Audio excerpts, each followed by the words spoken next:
जब GB Pant chief minister थे तो उस जगह पर 500 साल तक मुसलमान नमाजें पढ़े। कांग्रेस के जीबी पंत मुख्यमंत्री थे, रात के अंधेरे में उसमें मूर्तियां रख दी गई। मेरी मस्जिद थी, है और रहेगी। उन्होंने मूर्तियां नहीं निकाले और फिर वहां पे कलेक्टर थे जिनका नाम था नायर साहब मस्जिद बंद करा के वहां पर पूजा शुरू कर दिए और 1950s में नायर साहब जनसंघ के पहले मेंबर ऑफ पार्लियामेंट बने। फिर 1986 में लॉक्स खोले गए, बगैर मुसलमानों को सुने। बूटा सिंह शिलान्यास कर दिए। 6 दिसंबर 1992 को सुप्रीम कोर्ट को ये वादा करके बीजेपी संघ परिवार बाबरी मस्जिद को डिमोलिश कर दिए, शहीद कर दिए। और बीजेपी के पास ये मुद्दा कब आया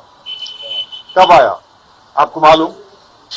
आप लोग मालूम बीजेपी कब उठाई? 1989 में पालनपुर में बीजेपी रेजोल्यूशन पास करी। विश्व हिंदू परिषद जब फॉर्म हुई, जब तो राम मंदिर नहीं था। महात्मा गांधी बोले क्या? महात्मा गांधी इस बारे में बोले, उन्होंने तो बहुत बड़े, उन्होंने तो हे राम बोल के मारने वाला गोली मारा उनको गोडसे, उनके जबान से ही तो निकला था। वो बोले क्या? नहीं बोले।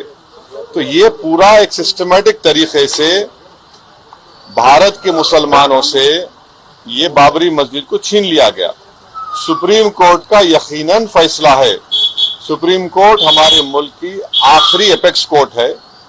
टाइटल सूट था, तो टाइटल सूट में सुप्रीम कोर्ट ने यह कह दिया कि फेथ की बुनियाद पर हम ये जगह मुसलमानों को नहीं दे सकते। सुप्रीम कोर्ट ये भी कह दिया कि वहां पर मंदिर को तोड़कर मस्जिद नहीं बनाई गई। ये सुप्रीम कोर्ट ने कहा उस जजमेंट में।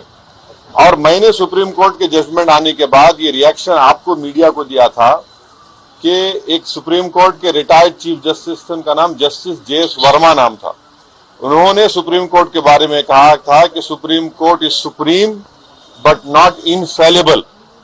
ये उन्होंने कहा था, मैं फिर से कह रहा हूं। और मैंने उस वक्त ये कहा था कि ये जजमेंट आने के बाद ऐसे कई मुद्दे खुल जाएंगे, जिसको अंग्रेजी में बोलते हैं Pandora box will be open. और आज आप देख रहे हैं कि हर जगह पर संघ परिवार जाकर ये बोलता है कि नहीं, यहां पर मस्जिद नहीं थी। ये मेरा मानना है, ये मेरा बोलना है, हम ये बोल रहे हैं।